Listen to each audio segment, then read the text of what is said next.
एक बहुत सुंदर लाचारी गीत सुनाने जा रही हूँ। अगर आप लोग को अच्छा लगे तो हमारे वीडियो को लाइक करें, शेयर करें और कमेंट में बताएं कि आप लोग को कैसा लगा हमारा ये लाचारी गीत।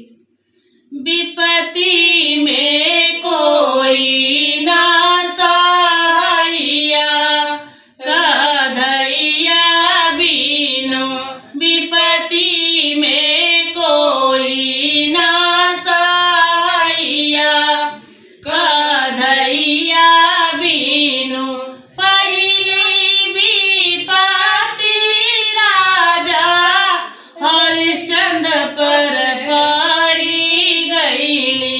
पहली विपत्ति राजा हरिश्चंद्र पर पड़ी गईली।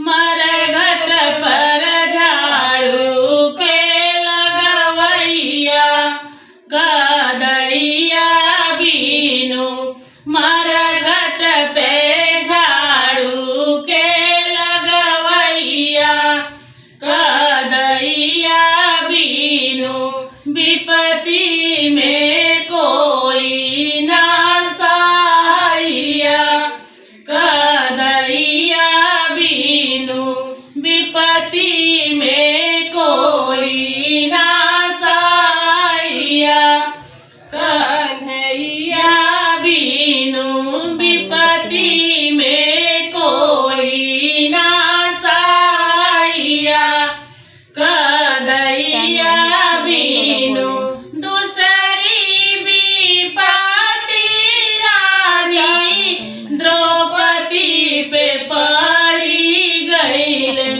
दूसरी विपत्ति रानी द्रौपदी पे पड़ी गईले। सब बीचे सिर के खिंचवैया, कन्हैया बिनु सब बीचे सिर के खिंचवैया, कन्हैया बिनु विपत्ति में कोई ना सहाइया, कन्हैया बिनु विपत्ति में कोई ना सहाइया, कन्हैया बिनु तीसरी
विपत्ति में कोई ना सहाइया, कदैया बिनु विपत्ति में कोई ना सहाइया, कदैया बिनु विपत्ति में कोई ना सहाइया, कदैया बिनु। अगर हमारे वीडियो अच्छा लगे तो आप लोग हमारे गाने को लाइक कीजिएगा, शेयर कीजिएगा, कमेंट कीजिएगा और कमेंट में बताइएगा कि आप लोग को हमारा गाना कैसा लगा।